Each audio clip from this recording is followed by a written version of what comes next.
Gary Strankman, And spell your last name for me, please. Strankman.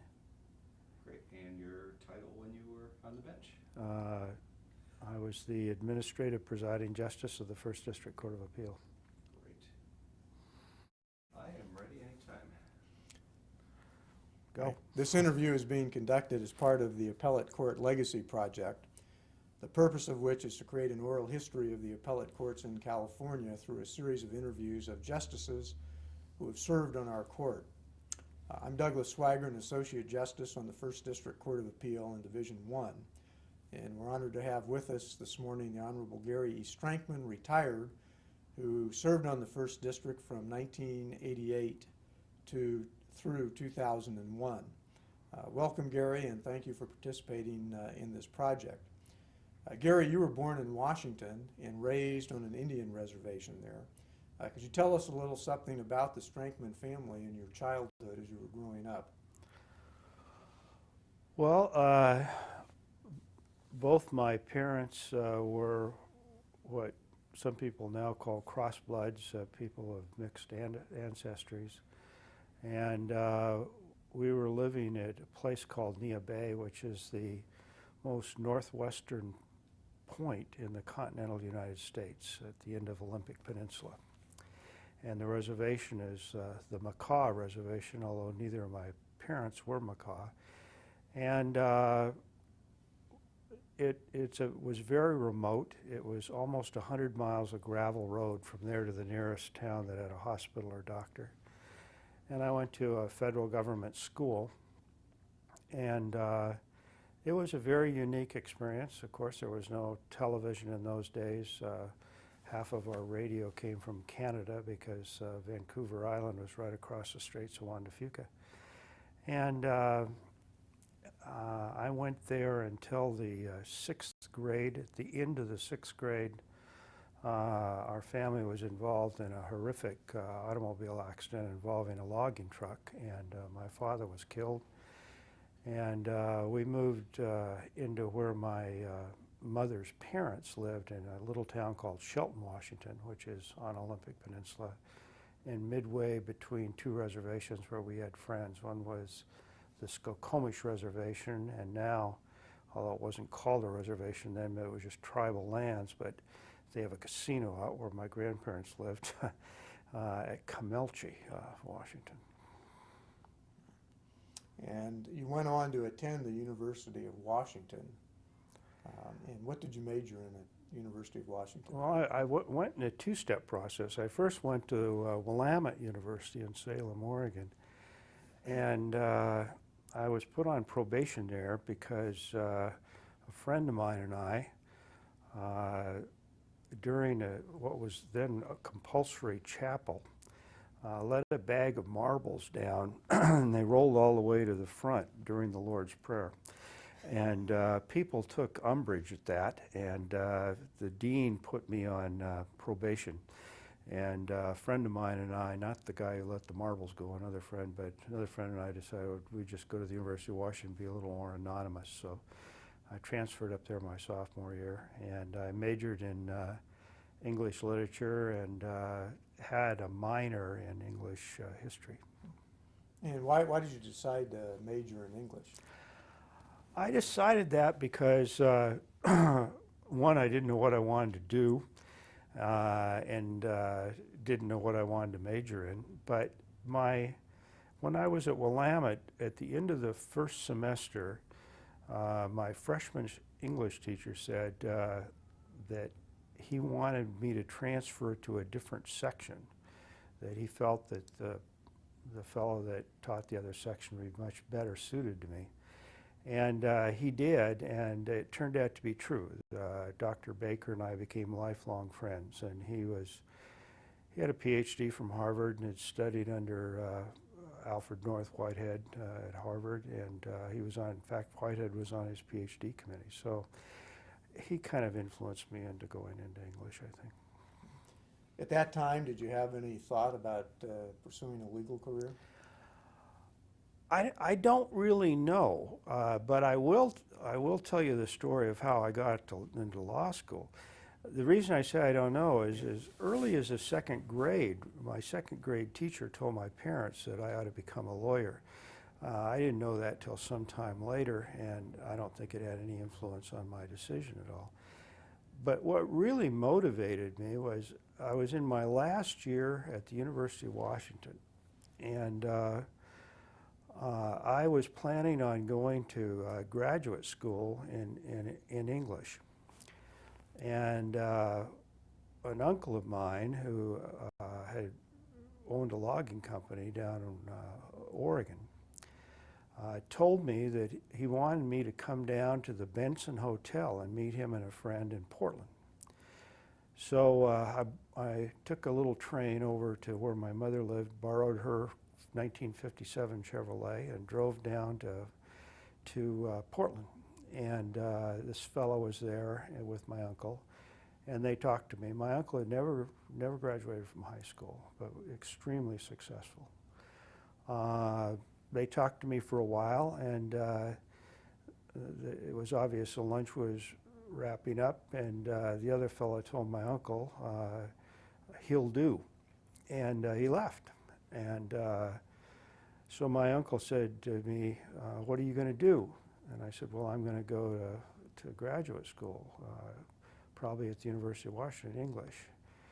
And he used some expletives I won't use here, but he basically said, any damn fool, including a woman, can be an English teacher. And if you think our family is going to give you any money to become an English teacher, you can forget it. Now, if you want to go to law school, I'll help you. But if you're going to go to graduate school in English, forget it. So I went back to Washington, decided I better become a lawyer. And he told me 3 schools to apply to, and I applied to all 3. And I was admitted to Bolt. And he found out from this, it turned out the other fellow was a lawyer, where I should apply. And I got admitted to Bolt, and so I went to Bolt Hall. What other law schools did you apply to? I applied to Harvard, and this happened. My uncle didn't know anything about anything. It happened that in those days, of course, you didn't have prep classes for the LSAT or any of that, but I could only take one LSAT course test because it was at the end of the time. So by the time I got my applications in, I was way behind everybody else, and I got admitted to Harvard provisionally. If somebody dropped out, I guess they let me in. Stanford, amazingly enough, I never heard from. I never got a reply back from them at all. I never got a yes, no, or a maybe back from Stanford. But Bolt admitted me, and I wanted to go to Bolt anyway, so I was perfectly happy. Now, you obtained your law degree from Bolt in 1966. Right. So for your 3 years at Bolt, that was sort of a tumultuous period in Berkeley. It was a very tumultuous I was an period. undergrad there at that time. Yes. What was going on the campus, did that have any impact on you coming from a pretty remote area in Washington? I don't know if it had anything, if that had anything to do with it, but I actually participated in the free speech movement. I sat around the car, the infamous car. John Taylor, whose father was the publisher of the Boston Globe, was in our class, and one night John and I were sitting in the administration building. I went back, and he decided to the apartment. He decided to stay. Next thing I know, I got a call. I had to borrow a friend, go out to Santa Rita and bail John out of jail. Subsequent to that, I found out that guys like Ed Meese were on the other side, who I now know, and it's sort of ironic that I was sitting there in the group at that time. Did you have any favorite professor at Bolt or any favorite classes? Yeah, I did. My favorite professor at Bolt was Bob Cole, and I still know Bob. In fact, I ran into him and a woman professor that he goes out with occasionally at Cafe Rouge here about 6 weeks ago, and I sent him. I bought whatever they were having at the bar, and they had some finger food, and told them it was from a grateful student of the class of '66. And Bob, being the kind of guy he did, jumped out of his seat, walked right down and said, "Hello, Gary." So, we knew each other. Now, you were admitted to the bar in 1967. What was your first legal job right out of law school? I really didn't have a legal job when I first got out of law school. When I first got out of law school, I thought maybe I'd want to go up to Oregon and practice law, and then that didn't really pan out. So I came back down, took the California bar. In the meantime, I'd been admitted to a master's program in English literature. So I still liked English at that time. So I actually was admitted to the bar and still finishing my master's program. And then I met a fellow named Eugene Swan, who ran the Contra Costa Legal Services Foundation at a Christmas party. And he asked me what I was doing, and at that time I was just preparing for my orals. And he said, well, why don't you come out and work part-time for me? So I did. And I was only there for about a month on a volunteer part-time basis, and they hired me. And I was there, and at that time, Murphy was the senator from California, and there was an attempt to shut down legal services foundations. And Gene Swan called all of us into his office. There was only about 10 of us, I guess. And he said he was going to talk to each of us because he thought that they would pull the funding on the program and we better start looking for other jobs. And he brought me in. He says, after watching you, I worked at the Contra Costa County DA's office, and I think you'd make a good district attorney. I think you'd be a good trial lawyer. So why don't you apply there? And I applied. And at that time, the public defender and the DA, who was the county counsel of one office, but the chief deputy criminal and the chief deputy civil and the public defender all interviewed us, and it was the day after Bobby Kennedy was shot. And I was in no real great mood for that interview, and you couldn't shade anything anyway. And the chief deputy criminal found out that I had belonged to the American Civil Liberties Union, which will come as a shock to a lot of people, when I was in college. And he decided that he didn't want to hire me. So things drug on until September, and I got a call from him, and he said he wanted to meet me in Richmond. He said he really didn't want to hire me, but they'd hired everybody else on the list. There was less than, I think, 25 people. And he didn't want to hire me because of the ACLU thing, but the civil service wouldn't let him. At that time, that whole office of civil service, as you remember, Doug, you were in it. They wouldn't let him run another list, and they had to have a body. And so they hired me and stuck me in the Richmond DA's office, and that's how I ended up there. That was a good move. Yeah, I don't know if he thought it was good. I later turned out to be his boss, so I don't know if he thought that was a good move or not. How large was the Contra Costa District Attorney's office when you first joined it? I'm not really sure. The Richmond office had about 12 deputies in it, I think, at that time, because at that time it was county counsel and the DA's office. It hadn't split up yet. And frankly, West County people never went out to Martinez, and I don't know, except for maybe 1 or 2 training sessions, I ever went out there.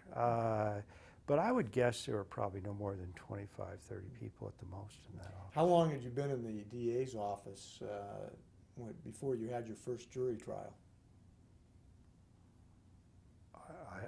I can't tell you for sure, but I'm almost certain it was less than a week. Do you remember that trial? No, I really remember don't. mine. Yeah, I really don't. I remember I won, which is probably a bad thing because it gets you off on the wrong foot. But I don't even remember what court it was in. I couldn't tell you. Now, you stayed in the district attorney's office until 1980. You became chief assistant in 1978. That sounds about right. Yeah. Are there any particular cases that stand out in your mind that you prosecuted during your time in the DA's office? Not particularly. I mean, I think I've always looked at cases as being the most important case to the people involved at that time, and I've never thought about ranking them in my own mind as to which ones are more important than others, or which ones are, particularly stand out. I enjoyed my time in the DA's office a lot. I mean, I've told people many times that being the head of the Richmond DA's office was the best job I ever had. And I'm not so sure that that isn't true. I really enjoyed working in the DA's office, but I don't remember particular cases. I mean, if somebody asked me about a case I prosecuted, I could probably tell you about it, but I don't think that way. Now, in 1980, you decided to make a career change and run against a sitting Yes. Superior Court judge in Yeah. Contra Costa County. Yeah, I did. What led you to make that decision? Because it was, at that time, it was a big decision in Contra Costa County. It was not something that was normally done in the county, to have someone run against a sitting judge. Well, I'd become the chief assistant, and Prop 13 had hit, and Gary Yancey, who later became the DA of Contra Costa County, it was probably my best friend at that time. And Gary had left the office, and he wanted to come back. And the only way we could get him back was for me to give up my civil service position. I was a assistant district attorney. That was my civil service position. But chief assistant, you served at the pleasure of the DA. So I gave up that position so we could get Gary Yancey back into the office, which meant that I was serving at the pleasure of the district attorney, Bill O'Malley, which was fine. I mean, he was a good friend of mine. We had no problems, but I had no real job security at that point. And Mike Phelan had been the chief assistant just before I was, and he had left and ran for municipal court judge and won the judgeship out in Walnut Creek in 77, I think the election was, and I think he took office in 78, which is why I became the chief assistant in 78. I actually served as chief assistant. Once he started running, Bill asked me to perform the function of chief assistant, and Mike went out and ran the Concord office. And so Bill was going to obviously be the DA for some time, and I was ambitious. I had a young family. I wanted to do more. And I was sitting there one day. This will also come as a surprise to some people. And a political operative for the Teamsters Union came into my office. And he said that they were trying to run someone in that against Judge Calhoun. And that they had approached, and I won't tell you the name, but named two prominent lawyers, one of whom I know you know very well, and they declined to do it. And so he asked me if I would do it. I'm always about the last guy asked to do anything. It's a pattern in my life you can see developing here. But anyway, I said, well, give me a weekend at least. And so I talked to Dick Rainey. I talked to Bill O'Malley. Dick Rainey was the sheriff at that time, later became the state senator from Contra Costa County, and talked to my wife, and I begged for another week. I went down to the DA's convention. It was being held in connection with the Bar Association annual meeting, and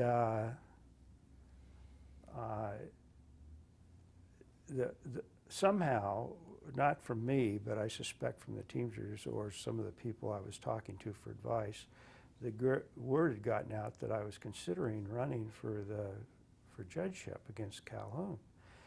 And I'll never forget this. I walked up to where the rooftop swimming pool was, and there were a couple, three lawyers from Contra Costa in there who had been friends of mine. And they deliberately went to the other end of the pool, didn't want anything to do with me. And I thought, you sons of a... I'm going to run. And that's the day I decided to run, and I did.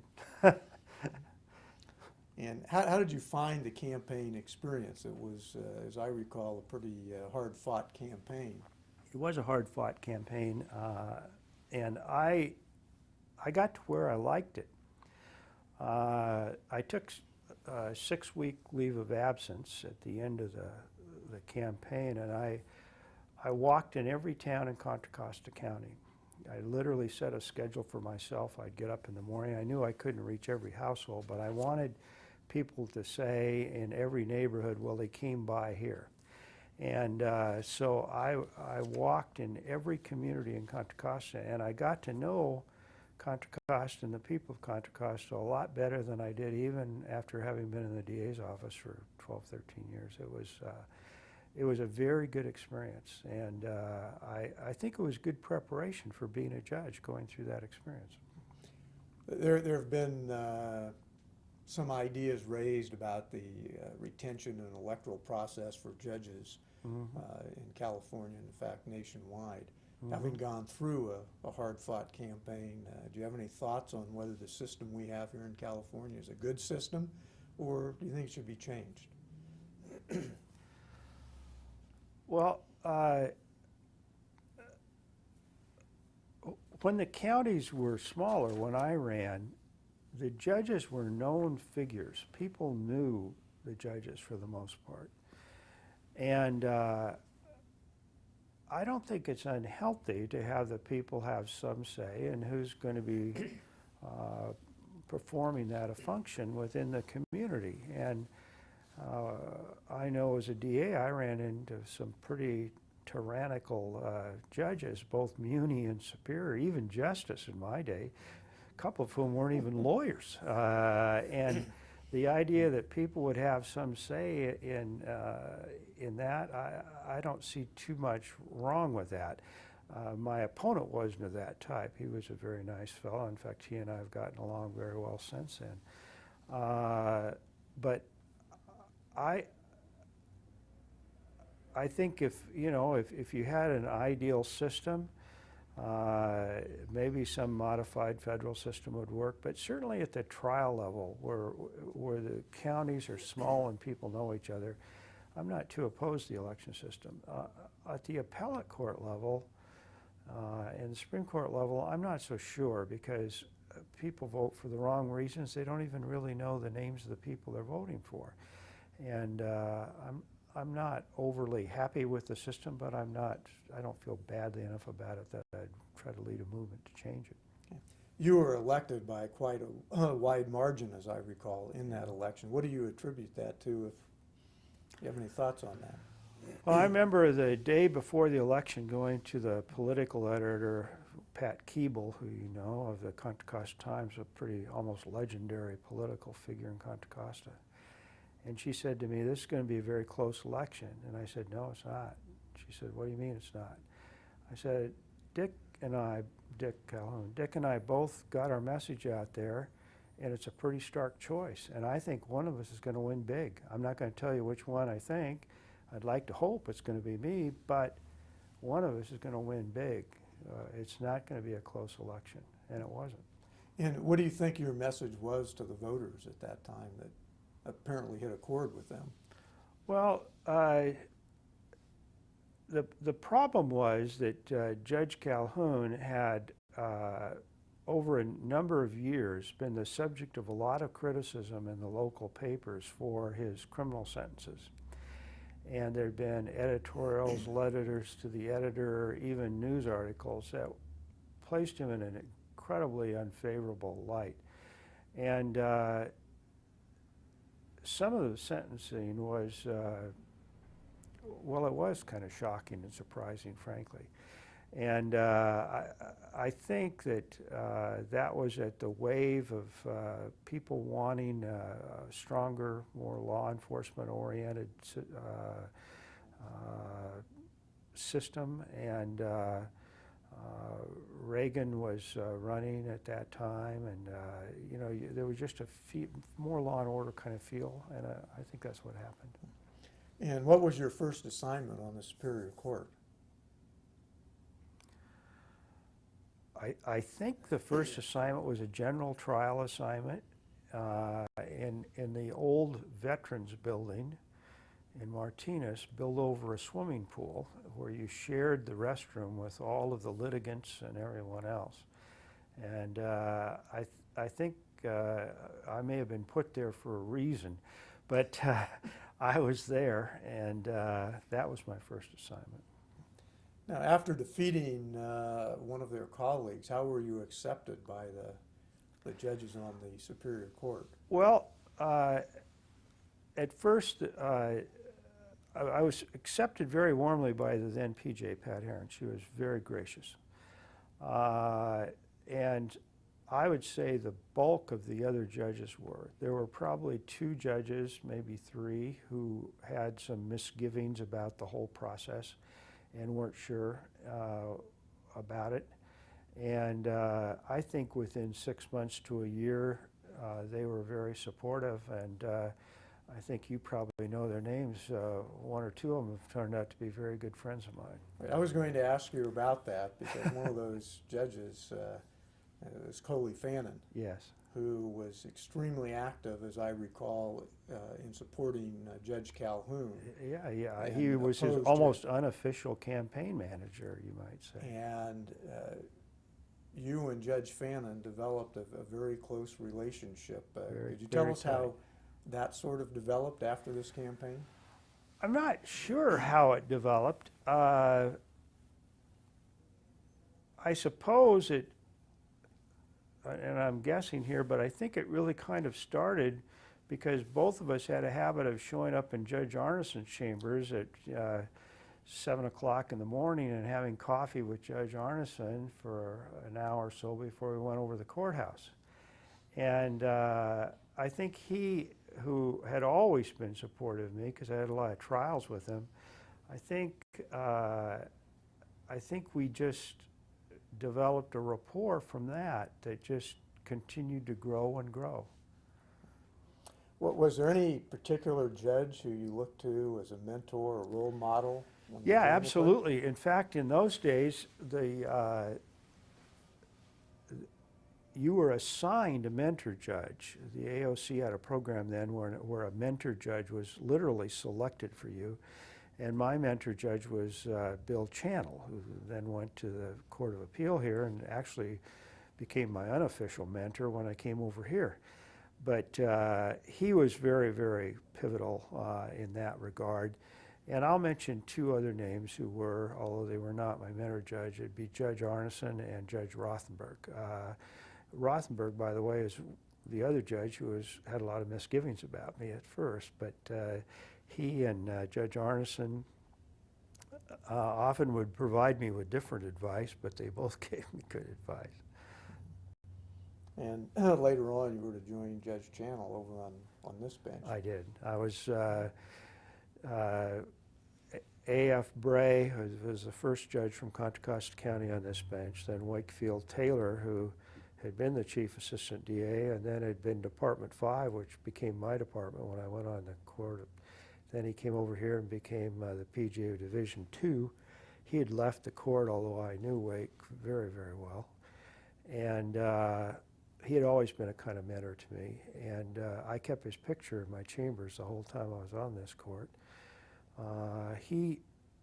He was the second, and then Bill Channel was the third, and as memory serves, I was the 4th judge from Contra Costa. And I guess that sort of broke the dam, because since then there's a lot of us. You served as a trial judge on the bench over there for a number of years. Were there any types of cases that you found harder to handle or Absolutely. harder as far as the decision-making process? Absolutely, and that never changed. Even over here, they were the hardest. The hardest cases I had to handle were the declare minor free from parental control cases. The notion that a judge has the authority to take a child away from its parents was one that I always struggled with. They weren't legally the most complex, and often they weren't even factually the most complex. But I found them to be the most difficult in terms of causing me worry. Criminals, Yeah, it's horrible when you have to sentence a young man or a young woman to prison for an extended period of time. But at least you feel that that they had some hand in where they are. But in the family situation, you're dealing with kids who have almost no responsibility for what happens to them, and then their parents often in situations where one is abusive and the other's not, and it just I just found those cases to be heartbreaking, breaking. And I'll never remember reading a book at that time entitled "Somewhere a Child is Crying." At any moment in the day, somewhere a kid's crying, and those are the toughest cases I had to deal with. And you handled a number of civil cases too. You mentioned earlier that some Lots of members of them. the local bar association sort of walked away from you at this conference. Yes, yeah, they did. Well, with your swam was a better word. Your relationship with the bar after you were on the bench changed all for the good as far as the bar It did. side. I mean, How at did first, that happen? at first it took a while, and there were some misgivings. Some lawyers would paper me at first, and I would say within a year to a year and a half that had sort of turned around. But there was still some misgivings. As you know, the first time I was nominated for the Court of Appeal, the Contra Costa Bar basically wrote in that I was unqualified, and that dramatically turned around. And I think what turned it around really was just performance in the courtroom. People come in.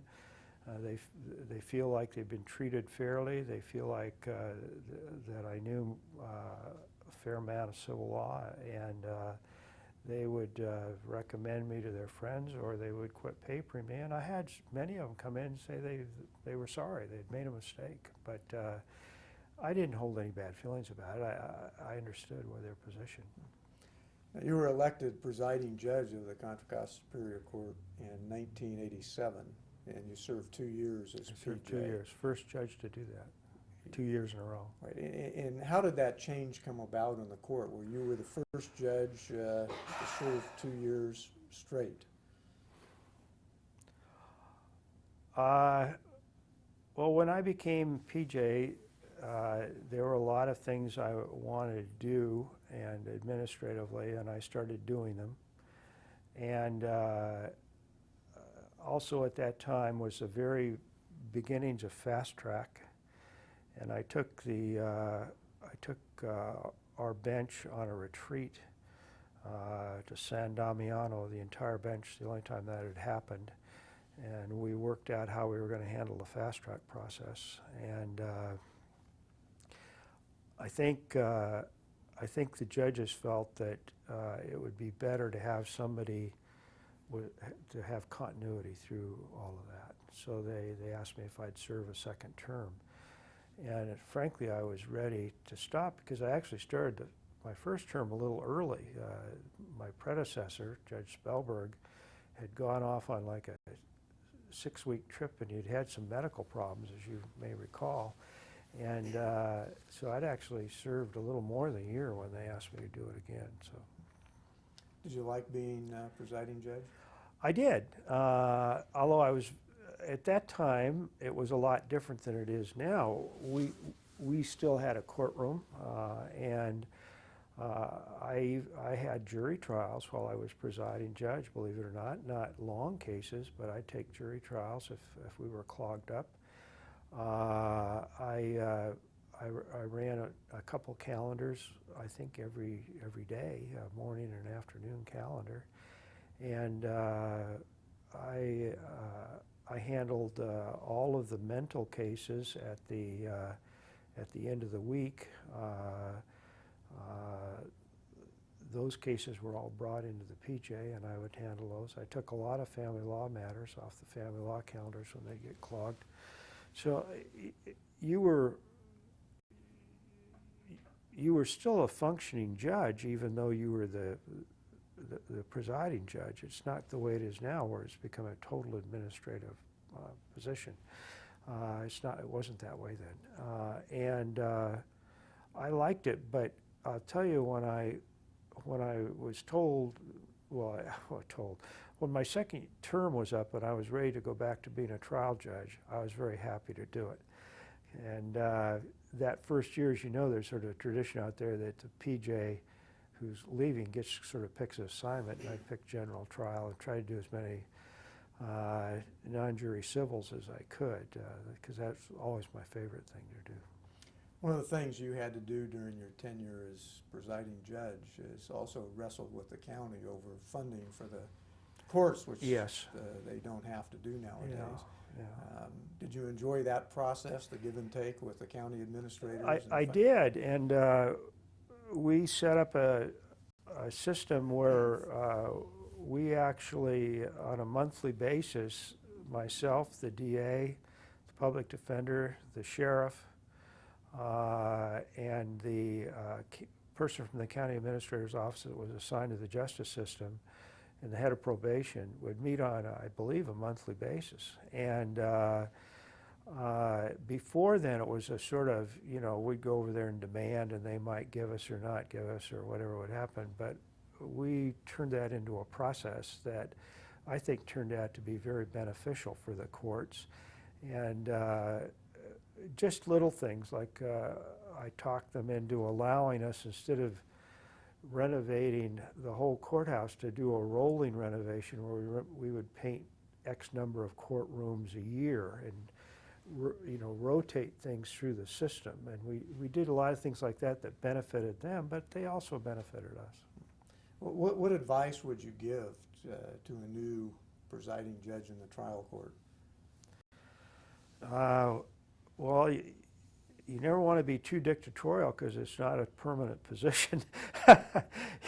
And whatever you do, your colleagues are going to be able to do to you later if they choose to. It's definitely a temporary leadership position. It's not permanent.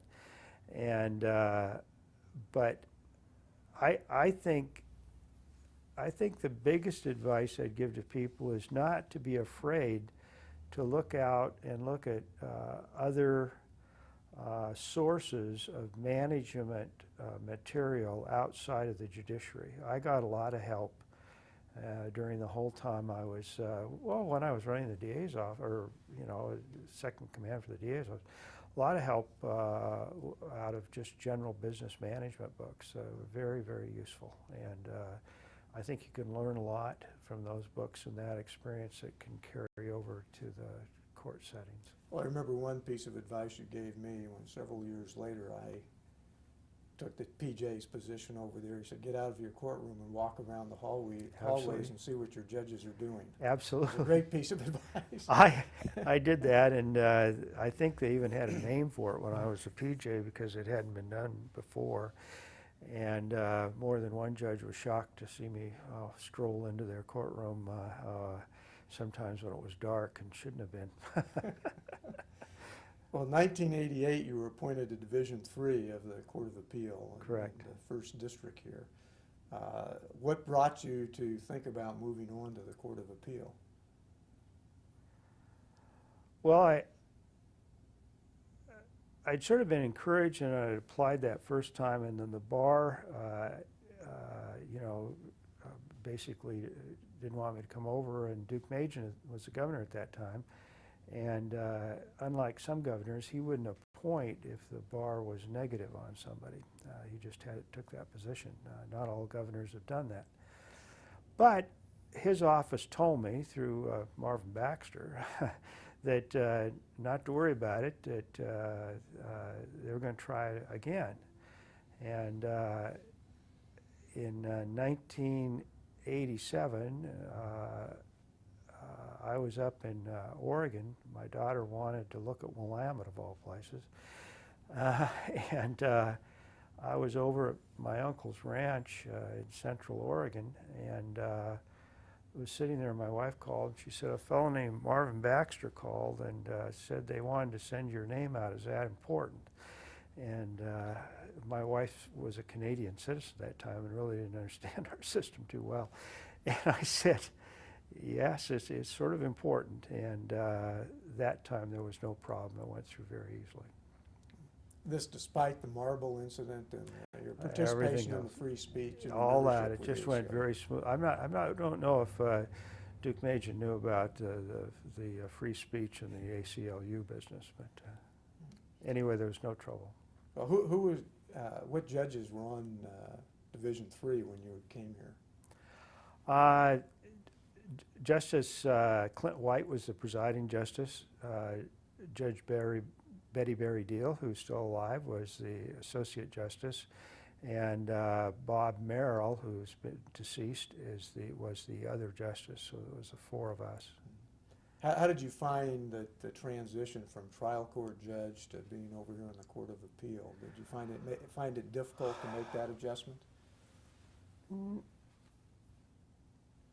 Well, to tell you the truth, even though there was a huge backlog generally in the courts, not as big as it had been, but pretty much of a backlog in those days,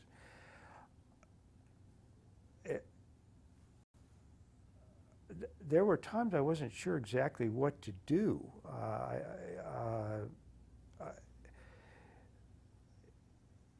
You don't want to lose yourself in just one case and lose perspective. I wanted to maintain the ability to write on other people's cases and think about their cases too, and finding the balance between what I wanted my elbow clerks to do and what I wanted to do, and how much interaction with the other judges I felt comfortable with, and developing their trust so I could look at their cases if it was one that interested me more, frankly, than one of my own sometimes. Just finding that balance was difficult, and at times I didn't know how to do that or what to do. It took me, I would say I was here almost 5 years before I felt really comfortable, really comfortable. I didn't find it isolating the way most people describe it from the trial court. As you know, you were there when I was at Contra Costa. People came in and out of my chambers constantly. It was like a railroad train station.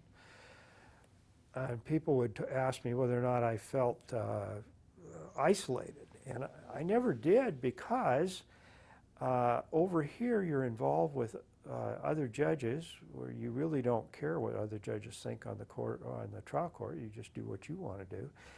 And you're involved with your lawyers and their lawyers in constant dialogue and conversation. And I didn't find it isolating. The only thing that you're isolated from are the lawyers. I mean, no lawyer after or before an argument is going to walk into a District Court of Appeals judge's chambers, at least in the first district, and have a cup of coffee. Well, that happened all the time on the trial department. And I missed that connection with the lawyers, with the bar. But in terms of just general human contact, I didn't notice it. And in 1991, Governor Wilson appointed you to as presiding justice in Division I to replace Justice Racanelli, who had retired. Did you encounter any problems in moving from an associate justice position in Division III to the presiding justice position in Division I, where you had a new set of colleagues all of a sudden? Not really problems. Division I had a very different system of handling their cases than Division III did. And when I got here, Division I was the furthest behind of all of the divisions in the Court of Appeal.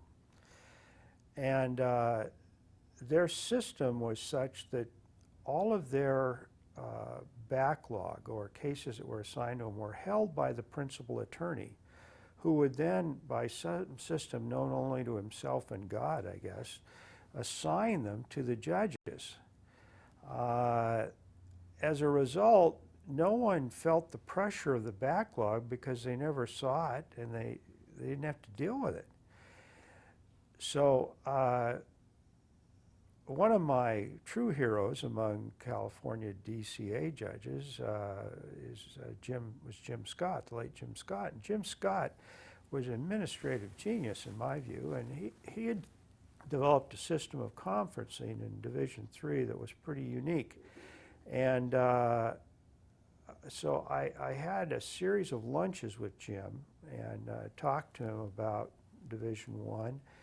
And he knew Division I very well because he and Racanelli had been friends for many, many years from San Mateo County. And knew their system. And he gave me some good advice. I modified some of it, but I took a lot of it. And one of them was, get those damn cases away from the presiding judge and you get control of all of them and you assign them out. And I did that. And for the first year and a half, it was a really hard go. But by the end of that time, we were totally current. If a case became fully briefed, even within a week of the time of, or 2 weeks of the time of a conference, it would appear on the conference for that next time and it'd be assigned to a judge. So it worked, and that was the biggest difficulty because some of the lawyers, the judges for the most part were open to it. At least they were open to letting me try it. But and at that time that was Justice Newsom, Justice Stein, and Justice Dosey were the three justices here. And they were open to it, but some of the staff were resistant.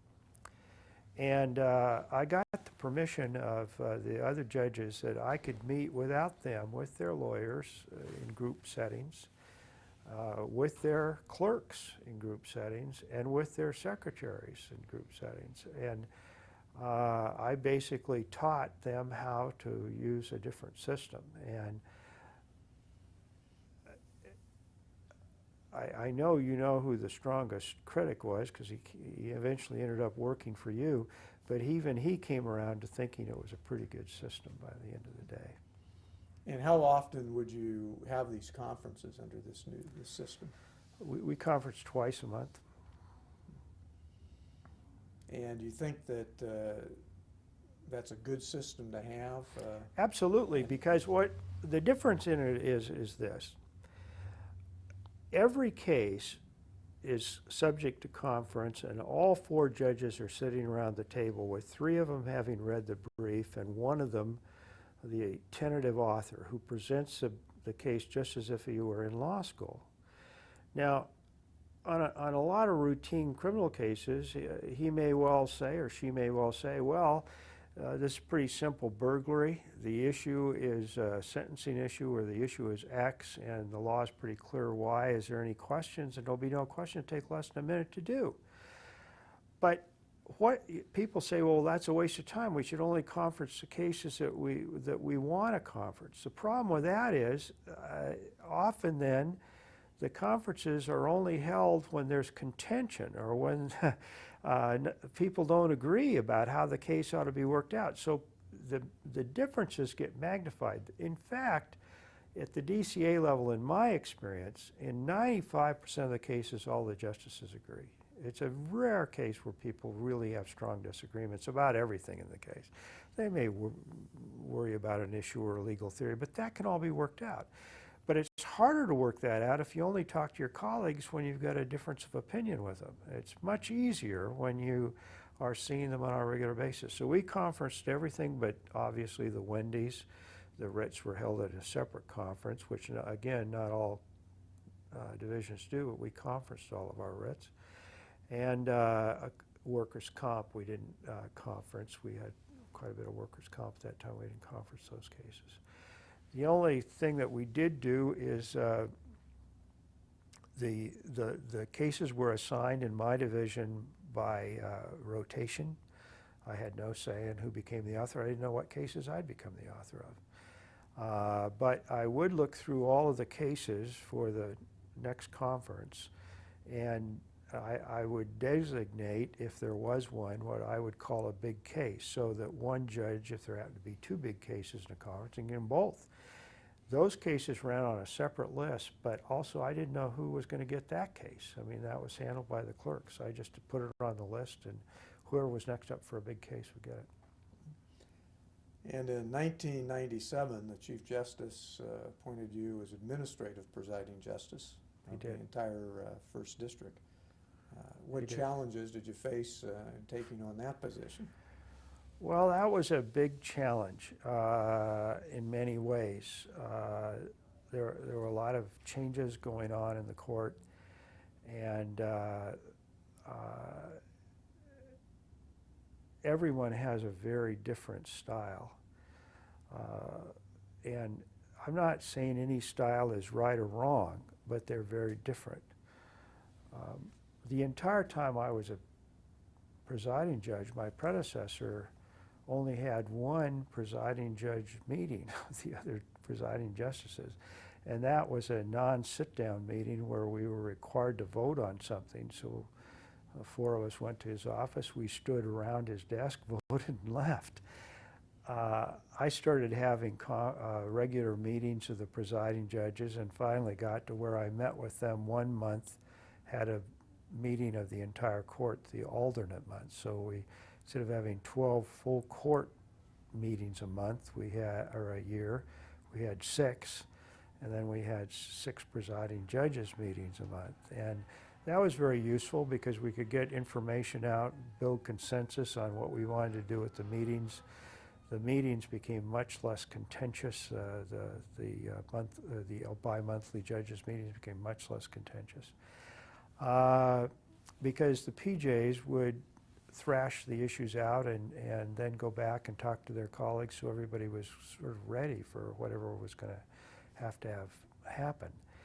And I also met with the head of the clerk's department, the administrative assistant, and the principal attorney, and one other person. I think it was the 2 principal people in the clerk's office. It was a different organization than it is now. But anyway, there were 5 of us, and we would meet on a monthly basis and thrash out the administrative issues, which also hadn't been done. So I would say mainly what I did was provide more administrative structure on a regular and ongoing basis so that problems could be worked out without them blowing up and then having to have a meeting to solve a problem. We'd solve a problem because we saw what was coming. You also had a fair amount of interaction with the other APJs across the state. Yeah, a lot. You had periodic meetings with the chief. Right, and we'd talk to each other on the side too. Were there any administrative presiding justices that sort of influenced you, or you found common ground with more than others? Well, one of my judicial heroes for years was Bob Puglia. And I think Bob, a lot of people know the story about how Bob was nominated and didn't go to the Supreme Court and why the reasons are and all that. And I'll leave it for others to tell, although if somebody ever, no one knows the story I do, because he told me over a glass of beer in Beaker Street, New York City. But it was a true act of courage. And he was a fierce defender of the independence of the judiciary. And he had no qualms about speaking up in the APJ meetings, whether the chief, the only chiefs I served with were, although I wasn't the APJ, but I was at APJ meetings because my status as assistant APJ with Malcolm Lucas and Ron George. But both, I mean, under both of them, Puglia was not a shrinking violet. He was more than willing to speak up and say what he felt he needed to say to defend not just the 3rd District, but the entire District Court of Appeal. As you know, I talked at a conference back in Indiana just after I left here, and the title of the conference was Caught in the Middle. And it was about the DCAs and how we're in between the Supreme Court and the trial courts and the special tensions that grow out of that particular location, both for the judges and for the way in which the work is done, and the relationships with the other 2. And I found that fascinating study, but Puglia was the fellow that really influenced me the most as APJ, as a fellow APJ. There were other remarkable people. I don't want to start listing names because I don't want to slight anybody. They all in their way contributed to my success, all of them that I knew to the degree I had success. But Puglia was clearly a hero of mine because he'd been the Chief Assistant District Attorney in Sacramento County. So we had a relationship that, from shared experiences that just were different. Well, perhaps if you feel comfortable sharing with us the story about why Justice Puglia never got to the Supreme Court, since he's not here, unfortunately, now to Yeah, Judge to tell Puglia that. is not, and I can tell you my version of it, and my version is the one he told me, although I frankly have heard different versions of this story. And I do it in honor of Bob. He was on the commission to confirm Justice Coleman Blease to the 3rd District Court of Appeal. And as you know, that commission is comprised of the Chief Justice, the Attorney General, and the senior presiding justice of the court to which you are going to be assigned. And of course, in the single PJ courts, like the 3rd District, that means Bob Puglia in those days. So it was the Chief Justice, who was Rose Bird. It was George Deukmejian and Bob Puglia. And George Deukmejian, who I honor greatly, don't get me wrong, I wouldn't be here if it weren't for George Deukmejian. And I can tell you wonderful George Deukmejian stories too. He also is one of my heroes, but they had a difference of opinion about Coleman Blease. And George Deukmejian felt that Coleman Blease, because of his association with the ACLU and his liberal background, would not make a good District Court of Appeal justice, and that if he and Bob voted together, and Bob is known as a very conservative Republican, as you know, they could block the nomination because Rose Bird was the other vote. Bob Puglia told that Attorney General Deukmejian at the time that he couldn't do that because Coleman Blease had appeared in his court and he was a very competent lawyer, and he didn't, while he differed with his judicial philosophy or what he thought would be his judicial philosophy, he had no basis to vote against Coleman Blease based on qualification. And Deukmejian let Puglia know that, and people knew George Deukmejian would likely be the governor someday, that if he became governor, Bob Puglia would stay on the Court of Appeal, and he did. On your desk here at the Court of Appeal, you had a quotation of Oliver Wendell Holmes, and I believe I have it accurately set forth here. It read, "I long have said there's no such thing as a hard case. I'm frightened weakly, but always when you walk up to the lion and lay hold, the hide comes off and the same old donkey of a question of law is underneath." Right. What struck you about that quotation to have it in front of you all the time? It was as if he had lived my experience to write that. I can't tell you how many times I've looked over, whether as a trial judge, but especially on the Court of Appeal, seen 5 or 6 boxes worth of trial records, briefs that were permitted by some PJ, sometimes me, to be over length, and terrifying legal questions, prominent, well-known, very competent attorneys on both sides, and approached the case with trembling. But over the years, I also had Holmes' second experience. No matter how complex or difficult the case looked or how long it was, once I got into the case, the old donkey of the law showed up, and it had to be resolved and could be. A lot of that goes back to something Bill Channel told me. Let me share this, because it's kind of a good story, especially for judges to hear. I walked out of the courthouse one day. I hadn't been on the trial court more than, I don't know, 4 or 5 months, if that. And Judge Channel was walking to his car too, and he says, "Hey, you look kind of troubled today." I said, "You know, I got this case.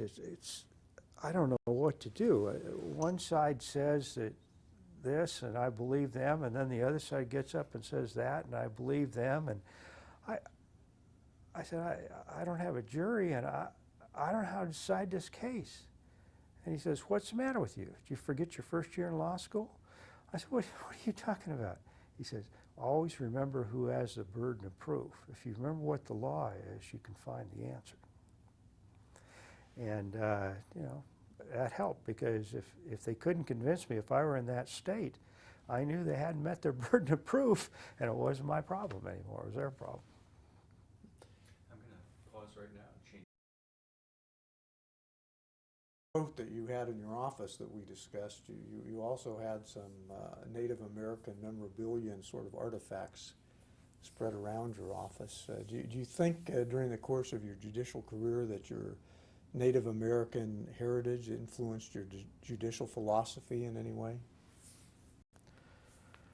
You know, that's, I don't think so, in the sense of affecting judicial philosophy, other than obviously it shaped who I am and what I think about responsibility and a lot of other things. What I do think it influenced was the conferencing system. The reservation I was raised on had less than 500 people, and virtually everything was decided by consensus, talking. No one really ever told anybody what to do. They just sort of talk about it. And I mean, even when I was a kid, I remember people saying kid was apt to do something that was going to hurt themselves, and they'd say, "Well, that's his way, you know, he'll learn. It's not a good thing to do." And you know, it's just sort of talk about things. And you know, we had a jail on the reservation, but there was no judge, and if someone got out of hand, people would get together and say, "Well, you know, old Blue Jay is kind of acting out. He's been abusing his mother. We better stick him in the jail for a while." So they'd put him in there and leave him there until they decided it's time to let him out. And this is a literal truth. In fact, I remember as a kid walking by the little jail, and because there was no sheriff's department, or there was no jail, there was no police department. Really, there was once in a while they would appoint one of the guys a marshal, but that wasn't even there all the time. And the prisoners would throw money out the window and have us go buy them candy bars and something. We'd stick it back through, and then they'd give us one of the candy bars or something. But anyway, it was all done by consensus, and of course the phones were all party lines, so they could basically set up a conference call if they wanted to. So it was a cheap way to set up a conference call, and I think there were 5 or 6 people on our line. But it did mean that you were patient and talked things through rather than just telling people what to do. And I think that's probably the thing, if anything, that influenced me. Well, you also found time after you got on the bench to go back and teach at Bolt, I believe, a few classes. What type of classes did you teach over there? I never taught full time at Bolt. Henry Ramsey had me come over and teach with him a couple, 3 times, but that was about it. I didn't spend that much time teaching at Bolt, really. And what type of things were you involved in at Bolt? I taught at Cal, not at Bolt, more than I did at Bolt. And at Cal, for I think it was 6 summers, 5 or 6 summers, I taught in a special summer program where, not exclusively, but primarily, kids from overseas were encouraged to come to Cal and take classes in American culture and American art, American literature, that sort of thing. And I taught a class that was called Literature and the Law, and it was primarily built out of ethnic and diversity, that sort of thing. We talked about Brown v. Board of Education. Several times we used a murder case that involved a Native American that a friend of mine had written up. But I did that for maybe 5 or 6 years at Cal. You also found time to get a master's in law back at the University of Virginia. Yes, I did. And you participated in that program that spanned a few years. Yeah. How did you find that experience? Did you enjoy that? It was the greatest judicial educational experience I ever had, and I'm saying this in front of an AOC camera, although in my day there was, at first especially, seizure was off by itself, and then they got put together, but far and away that was the greatest experience I had. There were professors there that one of them I maintained contact with up until he passed away here a couple of years ago. Others I still see if I'm back in Charlottesville. It was one of the most remarkable experiences of my life. There's about 30 judges from all around the United States there, federal and state, and the camaraderie that built up over that time is remarkable. In fact, this last December, I was down with friends of mine that I made in a program in Texas, and I don't think a week goes by that I don't get an email from somebody from that program. And what did you write your thesis on for that program? What I wrote the thesis on was an idea that old professor, Bill Baker, back at my first year in college gave me. He said to me after I started law school that when he was at Harvard, he actually lived in a dormitory that was basically law students, and he got to know a lot of the law students. And he got to know Roscoe Pound through those associations. He was studying for his PhD in English literature. And Pound told him that he believed that the law, the English common law, and the English novel were linked in the way in which they developed. And Bill said he didn't have enough of a law background to ever really explore that, but he kept talking to me about this idea. So I decided to explore that in this thesis. And it is remarkable. The beginning of the English novel, you have people like Henry Fielding and Sam Johnson. Well, Fielding ended up his career, of course, as a judge and police court judge in London. And Johnson, we now know, literally wrote lectures for the law professor that succeeded Blackstone at the University of at Oxford University. So these people had a deep understanding of law, and put into a nutshell what it was. When the English novel first began, aside from the epistolary novels, but even with those with Richardson's, there was that strong notion that they should be a way of conveying knowledge or wisdom or how to live. There's that wonderful quote in a later novel where Mickelson says, in a book he wrote about Africa novel, he said, "It's like when you go into the forest and you see a leopard and you escape and you come back and you tell a story about it. Those are the stories that tell us how to live." And the early English novel was quite didactic, and both Fielding, especially in Joseph Andrews, and Johnson and Rasselas, would put characters in situations And then you would learn from whether they did it well or didn't do it well as to what was going to happen. And that is the way in which the common law developed, not by some abstract theory the way French novels developed, but by concrete examples where a person would do something. Well, was that or was that not a burglary? Just sticking an arm through a window to grab a pie? Those stories are the stories that told us what law is. And the law and the English common law and the English novel both developed by telling stories to tell us how to live. And they proceed very much by example. You're not told the difference between a shrub and a tree or a couch and a chair by some abstract definition. You are given an example of a burglary or a robbery or whatever, or in a novel of a situation, and then through that experience you learn what it is without an abstract definition. The abstract definitions came later. The codes followed the law in English common law, not the other way around.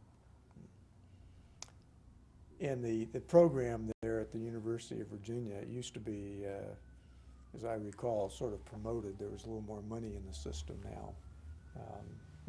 Well, now it doesn't exist, as you know. It's disbanded. They couldn't fund it. Yeah, it was funded pretty well when I was here. You also had a burden when you were on this court. You were appointed by the Chief Justice as chair of the Appellate Task Force that labored for some time to look at the appellate process in the courts of appeal. Mm-hmm. From that work and what you learned, did you conclude that any fundamental changes should be made to how we process appeals in the courts of appeal? Well, that was interesting. You know, I guess I got that job because earlier I'd been appointed the chair of what came to be known as the Strankman Committee, eventually the ADAWAC Committee, which went through a couple different iterations, but it was finally worked out the system that's now in place for compensation for attorneys who represent the indigent on appeal. And at the time that work started, that was all over the block. Each individual judge, if he chose to, would make the award, and it was completely arbitrary. And as you know, it's a highly developed system now, but I was the chair of the committee that developed that.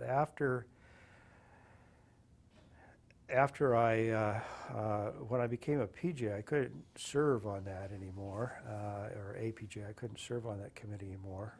So after I became the APJ, because that committee reported to the APJ, so I left that committee, and it wasn't long after that that Justice George asked me to serve on this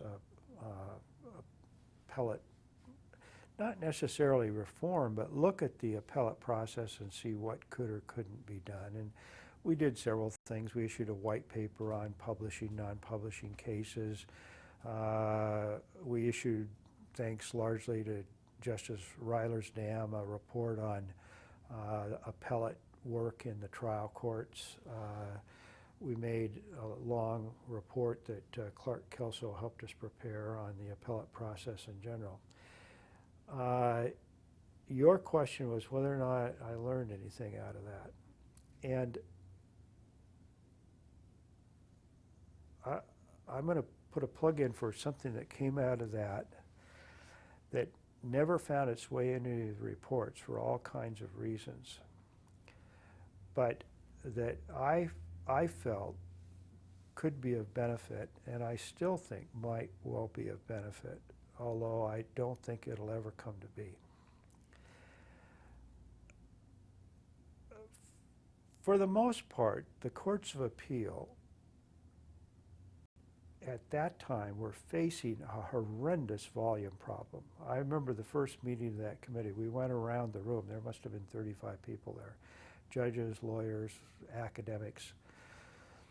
And the consensus, the universal consensus, was the biggest problem facing the courts of appeal was volume.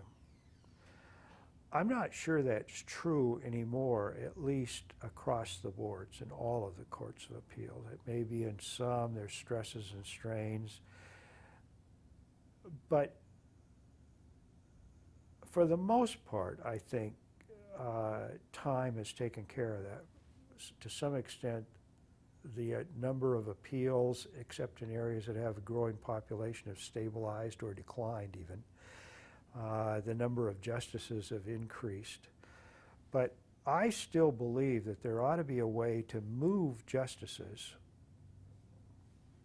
when we have needs to courts that have them without having to go through the rigmarole of going through the whole legislative process. And this may be the first time this has been said in a total public setting, but it's said in here, so I guess it is now. And I've said it to other people. At one point, I recommended that they close Division 5 here in the 1st District. At that time, we had openings, 2 openings in other divisions. Assign those judges to those two open positions in Division 1, so nobody got displaced, and move those positions down to Southern California where they needed them. That never happened. There's all kinds of reasons for that, including the legislature. I'll give you one more example. When we got an extra judge when I was PJ, I didn't even know we were going to get the judge. The legislature never communicated with me, never asked me if we needed it. That was the 4th position in Division 5? Yeah. And same thing happened to, I believe, Chris Cottle, although I don't want to blame him for anything, or I'm not blaming me or him, but I believe it was Chris, but I could be wrong. I believe he told me he was not talked to either when he got an extra position. It was done for political reasons that probably had little really to do with the needs of the individual court. And that to me always seemed to be a shame. The legislature, because of their own politics among themselves, if you get X number of judges here, well, my district's got to get 1 or 2 or whatever, whether they need them or not. That always seemed very foolish to me. And it seemed to me that if we have the ability, which we do, the chief does, to move cases, which is very controversial, as you know, because 1, courts don't want to turn loose of their cases, and 2, lawyers don't want to travel all up and down the state. But if we could move those empty positions as they become empty around the state, especially in the courts that don't have divisions, I mean, if they really don't need a position, say so and move it. That never happens. Now, the second thing that I think about this, am I taking too long? That I think about this has to do with Supreme Court. I think they have all kinds of tape here, Gary. This has to do with Supreme Court. There's another idea I had that I never got to see the light of day and would never go anywhere. It so happens in this state, just by pure chance, that there are 6 divisions, or 6 districts, excuse me. And in the 6 districts, it turns out again by purest chance, 3 of the APJs are picked by the governor, because if he makes someone the PJ, they are automatically the APJ. 3 of the APJs are picked by the Chief Justice. So you have 2 independent appointing authorities. The Supreme Court periodically has real backlog problems, not just with death penalty, but overall.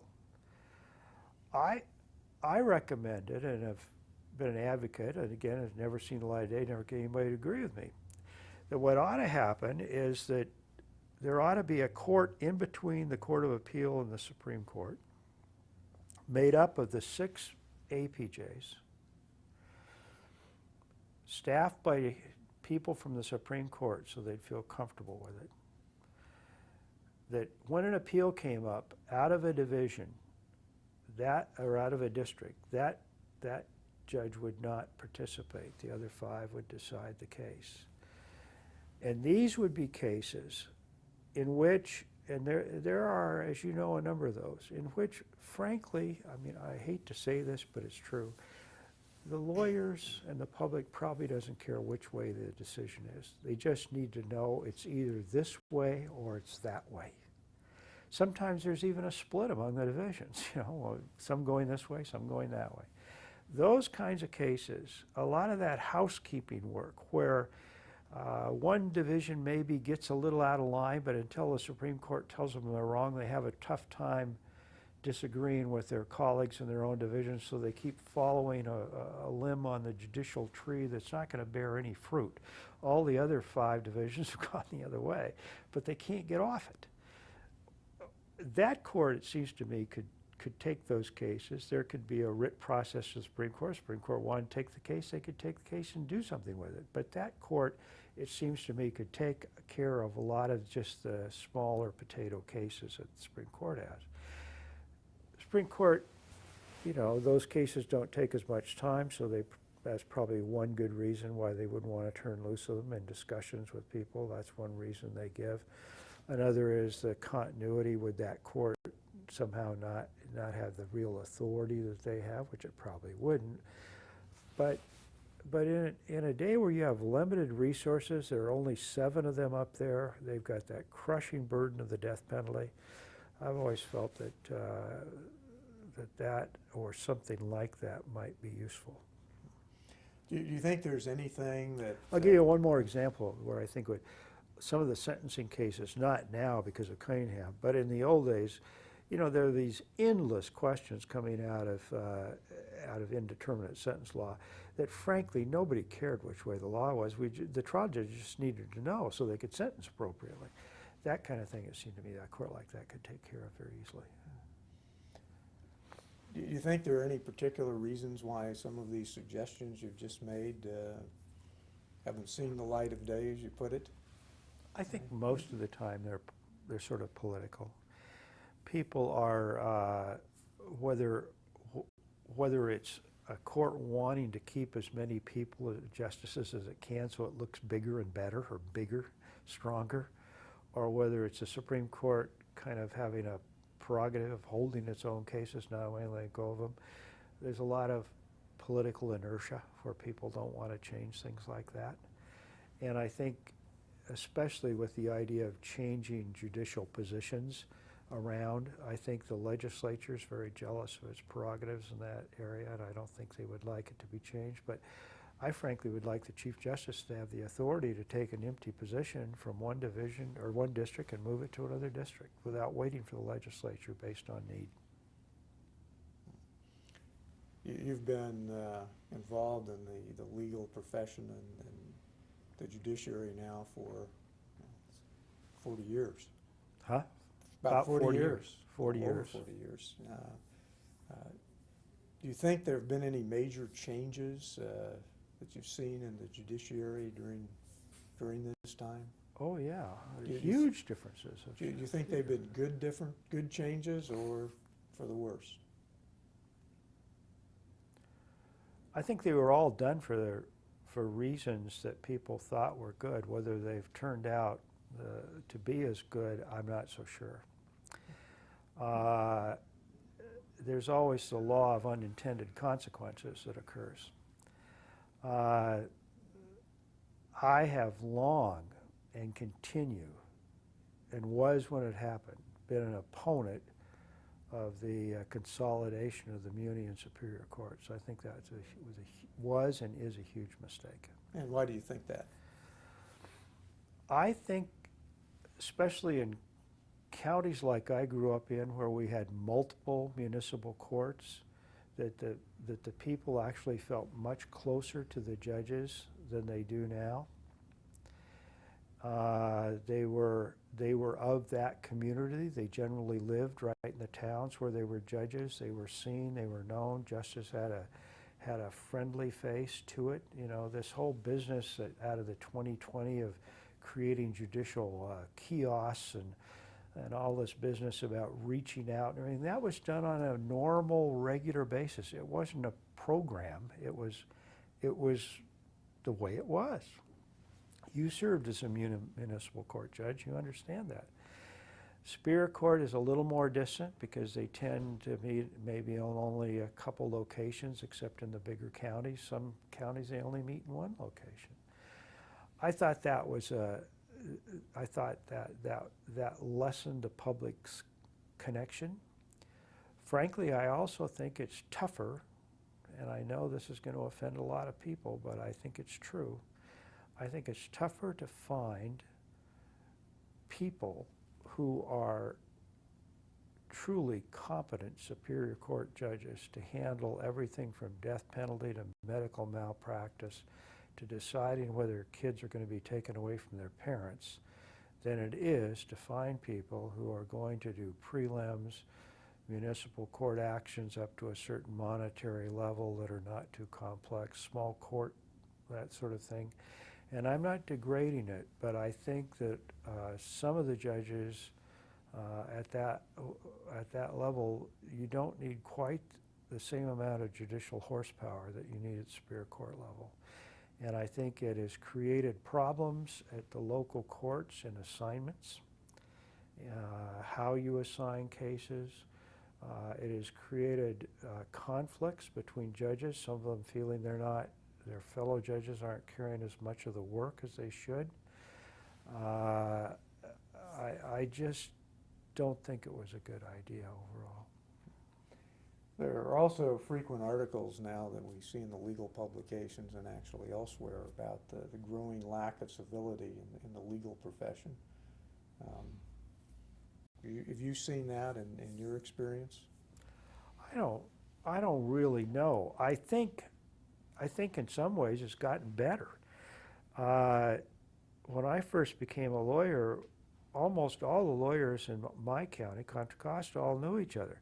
So if you hated somebody, you really hated them, and you got to see them all the time, and you got to develop lots of reasons to dislike them. And I can remember some pretty, quote, uncivil scenes going on. Now, it's a lot more anonymous.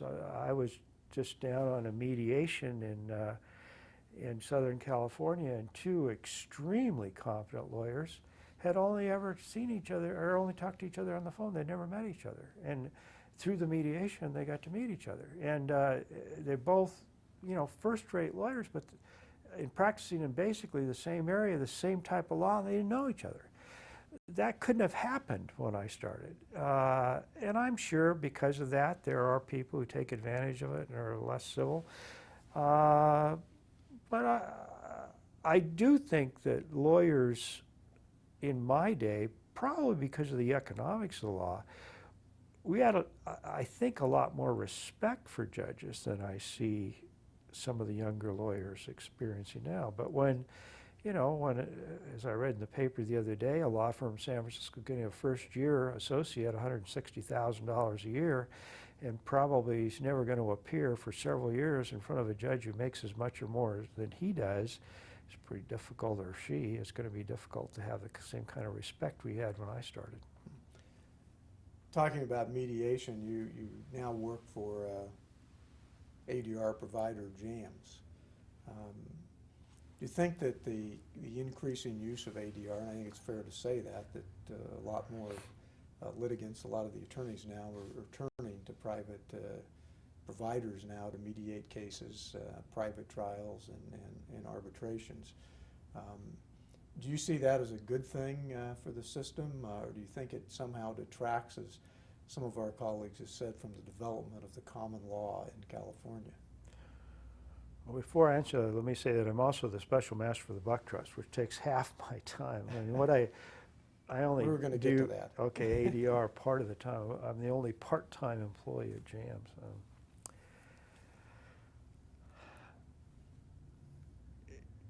Yes, yes, yes, and yes, and yes.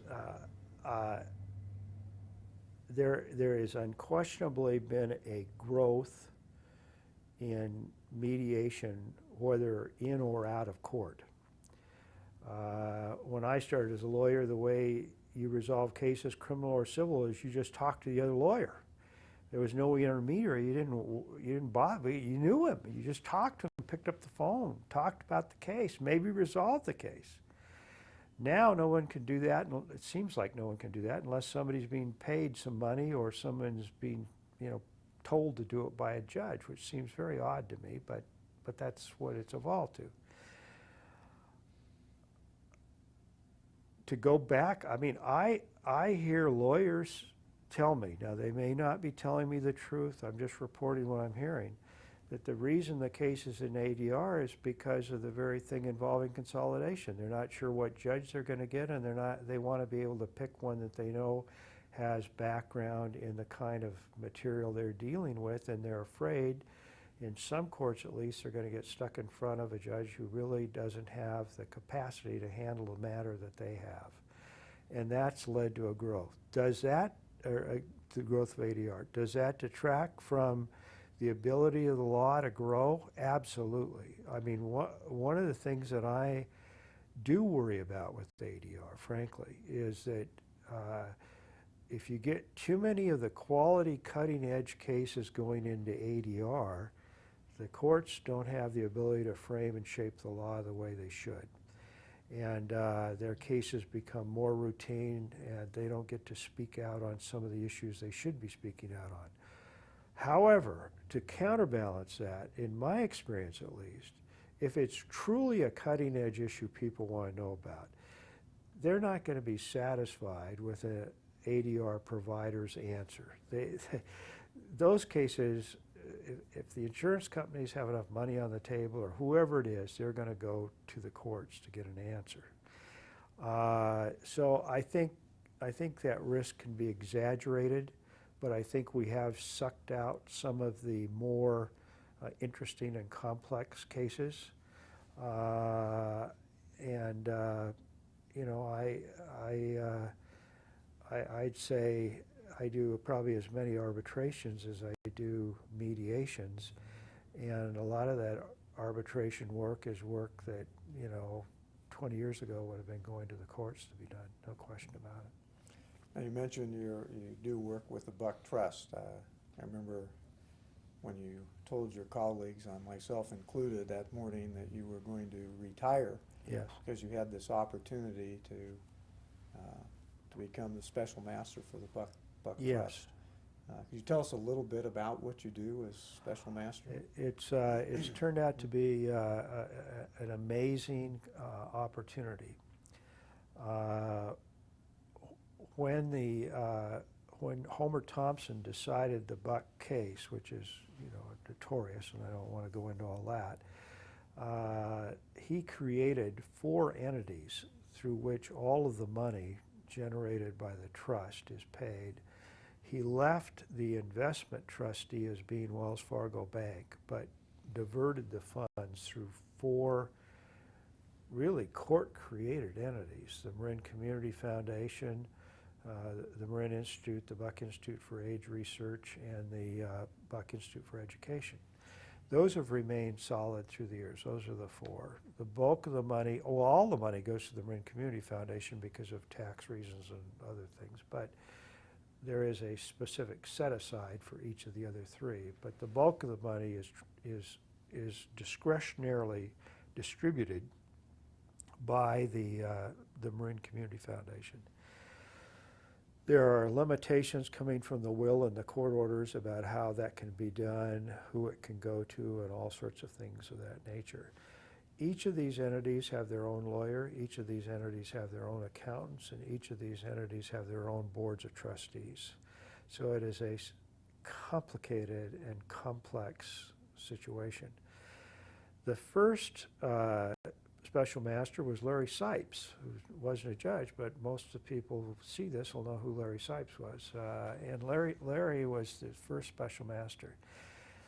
I understand that Larry literally okayed, bought, and sold pencils and told them when to turn the lights out because they were just getting busy, and that's what was needed.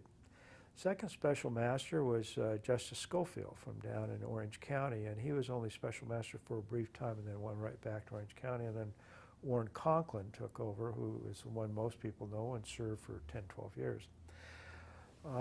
By the time Warren had stopped, the position, instead of being full-time, was half-time, and had kind of resolved itself into an advisory role. We make 2 formal written reports to the courts every year. and probate court. And one of them is a formal presentation with in person. The other is a written report. They're both written, but one is presented orally too. And there still remain all sorts of issues between and among these entities, them and the bank, and I know I can tell you now, I'm confident that no one who's in an administrative position at any of the entities want the special master's office to go away. When I first took the job, I literally thought that after 5 years we could phase the special master's job out. I think eventually that will happen, but probably not now. There's too much going on, it's too complicated. The Attorney General would have difficulty, and has told me this, having someone spend enough time on it that needs to be spent. But I think half time is adequate. But it's fascinating because while you're dealing with the law, it's at a different level, a lot of consultation, a lot of very gratifying moments too, because the money goes to some pretty remarkable things, and it feels good to know that, for example, every kid in Marin County, no matter how poor they are, get their vaccinations and free medical because we provide that for them. Other than working part-time with JAMS and half-time for the Buck Trust, what else do you do in your retirement? I know you have some grandchildren you're proud of. Well, I've been doing a fair amount of traveling when I can book off the time, both in and out of the United States. And I continue to have a lot of academic interests. I have a lot of friends who are academics. I live in Berkeley, and I do some writing periodically.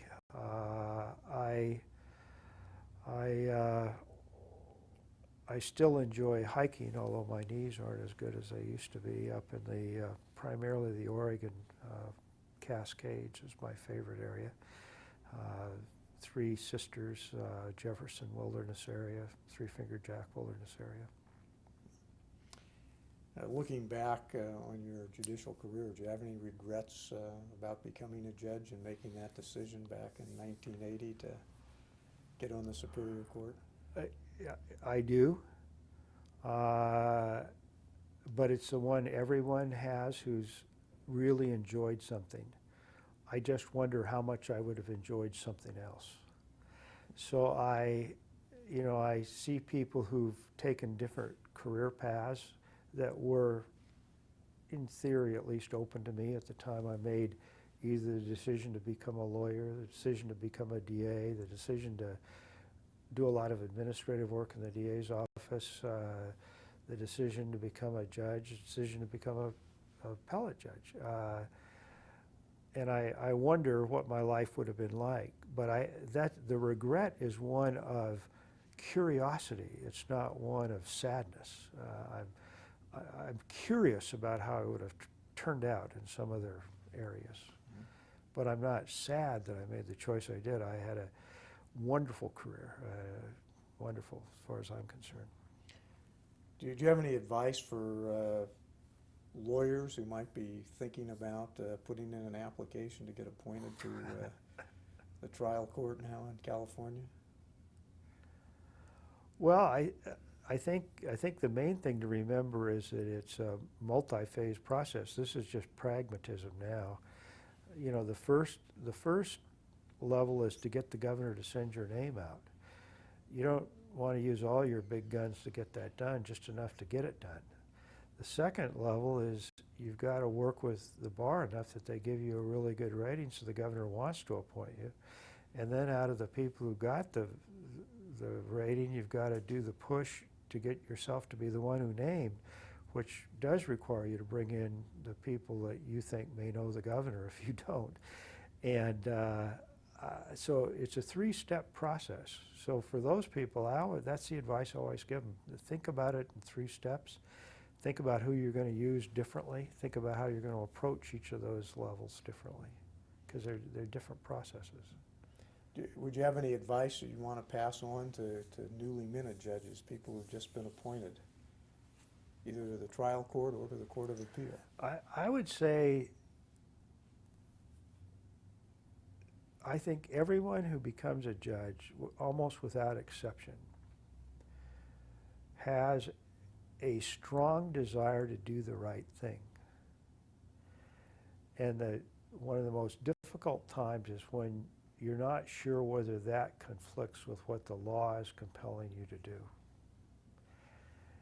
And when you get that feeling, that's the case you've got to slow down on and think about, because your sense of justice may well be right. On the other hand, given the level that you are in the system, maybe all you can do is signal to the next level, which I did on the Court of Appeal and at the trial court. I hope you change it, because I feel compelled to follow this law. And but I think you should never abandon your sense of justice. And what would you say are your proudest accomplishments as a judge?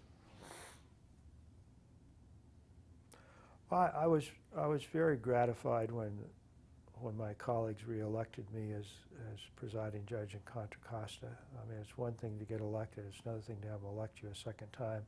And as you know, that's not a seniority system out there. That was just election. I was proud of some of the changes, administrative changes, I was able to make while I was there, that I think benefit probably PJs that are still out there, even though they may not know how they got started or where they came from. Here, there are so many things, but I think one of the things is a really pragmatic thing. You were here, I think, at the time. I got the idea that we ought to open up our computer systems to the lawyers so they could access a computer and find out where their cases were without bugging our clerks. Because I'd made a survey of our clerk's office, and they told me that over a third of their time was answering questions by lawyers, which the lawyers could look up themselves, scheduling questions, that sort of thing. And we fortunately were going off Wang at that time, so we were able to develop a system to do that with appropriate firewalls. I had a lot of resistance for that from my other APJs, as I shared at our own PJ meetings, some opposition among my own court. Supreme Court couldn't do it at that time because they were still in the Wang system, so I couldn't get a lot of support from them because they couldn't do it, not because they were, adverse to it. They just couldn't do it. And but we got that pushed through, and I think now it's standard throughout the state. It's a very small, pragmatic thing, but I was very proud of that. It's not some big major thing. How would you like to be remembered in terms of your legal career? Well, I don't think anybody's going to remember me or my legal career, to tell you the truth. I think you're being a bit modest. No, I don't think I'm being modest. I just don't think that, we walk on a seashore and the tide comes in. The idea that you think you're making a mark is an illusion. And I don't have that illusion. I mean, I think while you're there, you do the best you can. And if somebody chooses to remember it later, great. But I don't have any. I think mostly what people remember are probably funny stuff that's better not said on this tape rather than anything that ought to be said. Right. Well, thank you very much, Justice Strankman, for taking time out of your busy schedule to come in and go through this. You're welcome. Let me tell you one story that came to my mind. I was going to ask you if you had anything else you wanted to add here. Just one little story. It's kind of funny. Former Justice Kane, Bob Kane, came in to argue a case in Division III, just not too long after I was put on there. And the case involved the Olympic Club and its discriminatory clause. And Bob told me this story later, because we got to be friends at retired DCA judge dinners and things around here.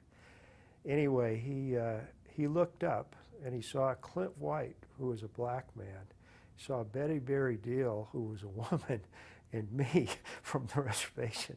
And he said, "Oh my God."